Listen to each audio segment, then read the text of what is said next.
নমস্কার, আপনারা দেখছেন খবর বাংলা টিভি ইউটিউব চ্যানেল। জানাবো আজকের বাছাই করা কিছু গুরুত্বপূর্ণ খবর। প্রথমে জেনে নিন শিরোনাম, তারপরে জানাবো বিস্তারিত খবর। শুভেন্দু ভবানীপুরে মমতাকে হারাতে নতুন চাল চালল। শুভেন্দু অধিকারী মুখ্যমন্ত্রী মমতার পাড়াতেই করল খেলা শুরু। উত্তর মালদহে ৪২,০০০ ভুতুড়ে ভোটার, বিজেপির বিস্ফোরক অভিযোগ। বিজেপির রাজ্য সভাপতি নিয়ে জল্পনা, ফের ফিরতে পারেন দিলীপ ঘোষ, তবে বাধা একটাই। হাইকোর্টের স্বস্তি মিঠুন চক্রবর্তীর, উস্কানিমূলক মন্তব্য মামলায় মিঠুনকে যা বলল হাইকোর্ট। অক্সফোর্ড বিশ্ববিদ্যালয়ের আমন্ত্রণের সাড়া, লন্ডন সফরে মমতা। পোশাকে লুকানো ১৫ কেজি সোনা, বিমানবন্দর থেকে গ্রেপ্তার অভিনেত্রী। ক্রমশ বিপদে পড়ছে ভারত, এই একটা জিনিস দিয়েই ৩ দিক দিয়ে ভারতকে ঘিরে ধরেছে পাকিস্তান, মালদ্বীপ, বাংলাদেশ। আবাস যোজনা নিয়ে বড় খবর, এবার শুরু হলো নজরদারি। হঠাৎ কি হলো? বেকারদের জন্য দারুণ খবর, কেন্দ্র সরকার বিনামূল্যে ট্রেনিং করিয়ে চাকরি দিচ্ছে, সাথে ৬০,০০০ টাকা। মার্চের বড় খবর, এই মাসে বন্ধ হতে পারে লক্ষ্মীর ভান্ডারের কয়েক হাজার অ্যাকাউন্ট, এখনই জেনে নিন নিয়ম। সবার আগে সারাদিনের শীর্ষে থাকা নির্ভরযোগ্য খবর পেতে এখনই ভিডিওটিতে একটি লাইক করে চ্যানেলটি সাবস্ক্রাইব করে দিন। নমস্কার, এতক্ষণ দেখছিলেন সংবাদ শিরোনাম, এবার শুরু হলো বিস্তারিত খবর। শুভেন্দু ভবানীপুরে মমতাকে হারাতে নতুন চাল চালল। শুভেন্দু অধিকারী মুখ্যমন্ত্রী মমতার পাড়াতেই করল খেলা শুরু। কলকাতার ৭৩ নম্বর ওয়ার্ডে কার্যালয় খুলতে চলেছেন বিজেপি নেতা শুভেন্দু অধিকারী। এখানে মুখ্যমন্ত্রী মমতা বন্দ্যোপাধ্যায়ের বাড়ি, অভিষেক বন্দ্যোপাধ্যায়ের অফিস এবং শাসক দলের গুরুত্বপূর্ণ নেতাদের বাসস্থান। আগামী ১লা মে শুভেন্দুর নতুন কার্যালয়ের উদ্বোধন হতে পারে। ২০২৬ বিধানসভা নির্বাচনে নন্দীগ্রামের পাশাপাশি ভবানীপুর থেকেও তিনি প্রার্থী হতে পারেন বলে জল্পনা চলছে। লোকসভা ও পুরভোটের পরিসংখ্যান বিচার করে বিজেপি ভবানীপুরে শক্তিশালী হওয়ার পরিকল্পনা নিয়েছে। গোপন টিম তৈরি করে ভোট বাড়ানোর কৌশল নেওয়া হচ্ছে, যা পরিচালিত হবে ৭৩ নম্বর ওয়ার্ডের এই নতুন কার্যালয় থেকেই। তবে সংখ্যালঘু অধ্যুষিত ৭৭ নম্বর ওয়ার্ডে জয় অসম্ভব বলে ধরে নিয়েছে বিজেপি। শুভেন্দুর এহেন পদক্ষেপ ভবানীপুরের রাজনীতিতে উত্তাপ বাড়িয়েছে। উত্তর মালদহে ৪২,০০০ ভুতুড়ে ভোটার, বিজেপির বিস্ফোরক অভিযোগ। উত্তর মালদহ লোকসভা কেন্দ্রে ৪২,০০০ ভুতুড়ে ভোটারের সন্ধান পাওয়ার দাবি করল বিজেপি। দলীয় বিশেষ প্রতিনিধি দল সার্ভে চালিয়ে দেখেছে, এক ব্যক্তির নামে একাধিক ভোটার কার্ড রয়েছে, যেখানে বাবার নামও এক হলেও এপিক নম্বর ভিন্ন। বিজেপির অভিযোগ, এরা বাংলাদেশি অনুপ্রবেশকারী, যাদের তৃণমূল পরিকল্পিতভাবে ভোটার তালিকায় অন্তর্ভুক্ত করেছে। তৃণমূল নেতা কৃষ্ণেন্দু নারায়ণ চৌধুরী বলেন, এই এলাকায় ১,৯৭১-এর আগে ও পরে আসা শরণার্থীরাও আছেন, যাদের অনেকে বিজেপিকেই ভোট দেন। তবে বিজেপি রাজ্য সভাপতি সুকান্ত মজুমদার অভিযোগ করেন, হিন্দুদের নাম বাদ দিয়ে অনুপ্রবেশকারীদের ভোটার করা হচ্ছে। বিষয়টি কেন্দ্রীয় স্বরাষ্ট্র মন্ত্রকের কাছে পাঠানো হয়েছে, তদন্তও চলছে। বিজেপির রাজ্য সভাপতি নিয়ে জল্পনা, ফের ফিরতে পারেন দিলীপ ঘোষ, তবে বাধা একটাই। বিজেপির রাজ্য সভাপতি নির্বাচন ঘিরে জোর জল্পনা চলছে। দিলীপ ঘোষ, শুভেন্দু অধিকারী ও সুকান্ত মজুমদারের নাম আলোচনায় থাকলেও এক ব্যক্তি এক পদ নীতির কারণে দিলীপ ঘোষই এগিয়ে থাকতে পারেন বলে মনে করছে রাজনৈতিক মহল। দিলীপ ঘোষের নেতৃত্বে বিজেপি রাজ্যে সবচেয়ে বেশি সাফল্য পেয়েছিল, তবে গত লোকসভা ভোটের পর কিছুটা নীরব ছিলেন তিনি। সম্প্রতি আরএসএস এর প্রশিক্ষণ শিবিরে তার উপস্থিতি তাৎপর্যপূর্ণ বলে মনে করা হচ্ছে। বিজেপির মূল লক্ষ্য ২০২৬ বিধানসভা নির্বাচন, যেখানে তৃণমূলকে হারানো বড় চ্যালেঞ্জ। সভাপতি নির্বাচনে কেন্দ্রীয় নেতৃত্ব এজেন্সির রিপোর্ট ও পর্যবেক্ষকদের মতামতকে গুরুত্ব দিচ্ছে। চূড়ান্ত সিদ্ধান্ত নেবেন অমিত শাহ ও নরেন্দ্র মোদী। হাইকোর্টের স্বস্তি মিঠুন চক্রবর্তীর, উস্কানিমূলক মন্তব্য মামলায় মিঠুনকে যা বলল হাইকোর্ট। উস্কানিমূলক মন্তব্যের অভিযোগে দায়ের হওয়া মামলায় স্বস্তি পেলেন বিজেপি নেতা ও অভিনেতা মিঠুন চক্রবর্তী। বিধাননগর দক্ষিণ থানায় তার বিরুদ্ধে দায়ের হওয়া এফআইআরে কলকাতা হাইকোর্ট আগামী ২০ মে পর্যন্ত রক্ষা কবচ দিয়েছে।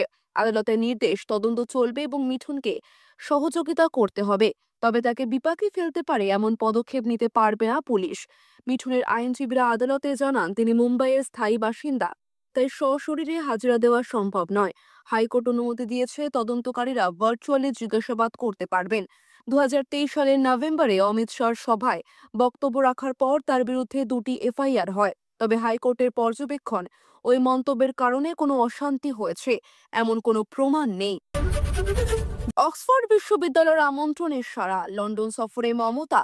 মুখ্যমন্ত্রী মমতা বন্দ্যোপাধ্যায় অক্সফোর্ড বিশ্ববিদ্যালয়ের আমন্ত্রণে লন্ডন সফরে যাচ্ছেন। আগামী 21শে মার্চ দুবাই হয়ে লন্ডনে পৌঁছবেন তিনি।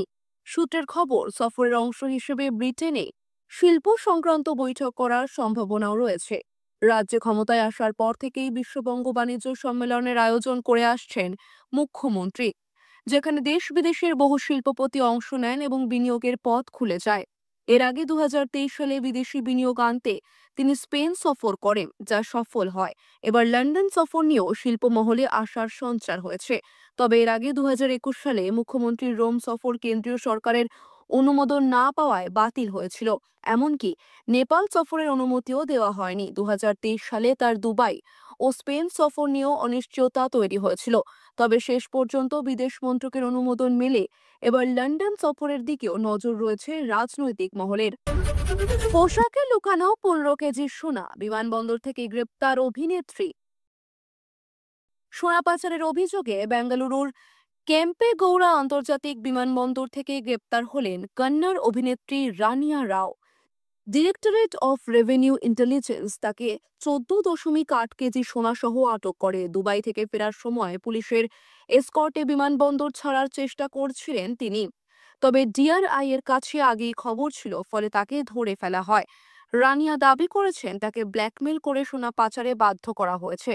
আদালত তাকে 14 দিনের বিচার বিভাগীয় হেফাজতে পাঠিয়েছে। তদন্তকারীরা পাচার চক্রে অন্য কেউ জড়িত কিনা তা খতিয়ে দেখছেন। মানিক্য ছবিতে সুপারস্টার সুদীপের বিপরীতে অভিনয় করার রানিয়া আইপিএস অফিসারকে রামচন্দ্র রাওয়ের সৎ মেয়ে। ক্রমশ বিপদে পড়ছে ভারত। এই একটা জিনিস দিয়ে 3 দিক দিয়ে ভারতকে ঘিরে ধরেছে পাকিস্তান, মালদ্বীপ, বাংলাদেশ। ভারত সীমান্তের কাছে তুরস্কের তৈরি বে রাক্তার TB2 ড্রোন মোতায়েন করেছে বাংলাদেশ। ANI এর রিপোর্ট অনুযায়ী এই ড্রোন নজরদারি অভিযানে সক্রিয়ভাবে ব্যবহৃত হচ্ছে। ভারতীয় গোয়েন্দা সংস্থাগুলি ড্রোনগুলির কার্যকলাপ নিবিড়ভাবে পর্যবেক্ষণ করছে। এদিকে দক্ষিণে মালদ্বীপ ও পশ্চিমে পাকিস্তান ইতিমধ্যেই এই ড্রোন ব্যবহার করছে, যা ভারতকে 3 দিক থেকে ঘিরে ফেলেছে। শক্তিশালী বে রাক্টার TB2 ড্রোন 20 ঘন্টার বেশি উড়তে সক্ষম এবং আকাশ থেকে মাটিতে হামলা চালাতেও সক্ষম। এর মধ্যেই পাকিস্তানের সঙ্গে বাংলাদেশের সামরিক সম্পর্ক জোরদার হয়েছে। রিপোর্টে দাবি করা হয়েছে পাকিস্তানের সামরিক আধিকারিকরা ভারতের সংবেদনশীল এলাকাগুলি পরিদর্শন করেছেন, যার মধ্যে রয়েছে পশ্চিমবঙ্গের শিলিগুড়ির চিকেন নেক করিডোর। ভারতের সেনাপ্রধান জেনারেল উপেন্দ্র দ্বিবেদী এই বিষয়ে উদ্বেগ প্রকাশ করেছেন। আবাস যোজনা নিয়ে বড় খবর, এবার শুরু হলো নজরদারি। হঠাৎ কি হলো? পশ্চিমবঙ্গ সরকার গত ডিসেম্বর থেকে আবাস যোজনার প্রথম কিস্তির টাকা পাঠানো শুরু করেছে। মালদহ জেলায় প্রায় 99,000 উপভোক্তার তালিকা থাকলেও প্রথম দফায় 29,782 জন উপভোক্তা পেয়েছেন 60,000 টাকা। তবে উদ্বেগের বিষয় হলো এখনো 18% উপভোক্তা বাড়ি নির্মাণের কাজ শুরু করেননি। এমতাবস্থায় প্রশাসন পঞ্চায়েত স্তরে নজরদারি দল গঠন করেছে। এই দল উপভোক্তাদের দ্রুত বাড়ি নির্মাণে উৎসাহিত করছে এবং নির্মাণ কাজের গতি নিরীক্ষা করছে। জেলা প্রশাসনের এক কর্তা জানান, জিপিএস প্রযুক্তির মাধ্যমে কাজের অগ্রগতি পর্যবেক্ষণ করা হচ্ছে। জেলা শাসক নিতিন সিংহানিয়া জানিয়েছেন, 100% উপভোক্তার বাড়ি নির্মাণ সম্পন্ন করাই প্রশাসনের লক্ষ্য। বেকারদের জন্য দারুণ খবর, কেন্দ্র সরকার বিনামূল্যে ট্রেনিং করিয়ে চাকরি দিচ্ছে, সাথে 60,000 টাকা। দেশজুড়ে বেকারত্ব মোকাবিলায় কেন্দ্র সরকার নতুন ইন্টার্নশিপ প্রকল্প চালু করেছে। 2025 সালে এর দ্বিতীয় পর্যায়ের আবেদন শুরু হয়েছে। 21 থেকে 40 বছর বয়সী স্নাতক বা ডিপ্লোমাধারীরা এতে আবেদন করতে পারবেন। এই প্রকল্পে নির্বাচিত প্রার্থীরা 12 মাসের প্রশিক্ষণের পাশাপাশি মোট মাসে 5,000 টাকা করে মোট 60,000 টাকা স্টাইপেন্ড পাবেন। 500-র বেশি শীর্ষস্থানীয় কোম্পানির সঙ্গে কাজের সুযোগ ও সরকার স্বীকৃত সার্টিফিকেট দেওয়া হবে। আবেদনের জন্য অফিসিয়াল ওয়েবসাইটে গিয়ে রেজিস্ট্রেশন করে প্রয়োজনীয় তথ্য ও ডকুমেন্ট আপলোড করতে হবে। চাকরি প্রার্থীদের জন্য এটি একটি দারুণ সুযোগ। মার্চের বড় খবর, এই মাসে বন্ধ হতে পারে লক্ষ্মীর ভান্ডারের কয়েক হাজার অ্যাকাউন্ট। এখনই জেনে নিন নিয়ম। পশ্চিমবঙ্গ সরকারের লক্ষ্মীর ভান্ডার প্রকল্পে নতুন নির্দেশিকা জারি হয়েছে।